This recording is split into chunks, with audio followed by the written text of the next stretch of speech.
Hey guys, in this video we're going to take a look at how you can allow or block shortcuts running scripts on the iPhone 15 series. First, let's go back to the home screen by swiping up at the bottom of the screen.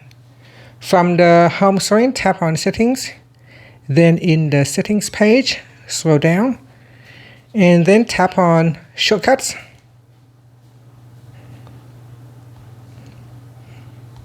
Next, in here, we go down and tap on Advanced.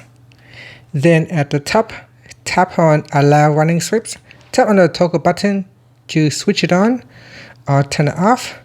And when enabled, the actions run JavaScript on web page and run SSH scripts over SSH can be run. And that's it. After that, you can swipe up to go back to the home screen. Thank you for watching this video. Please like and subscribe to my channel for more videos.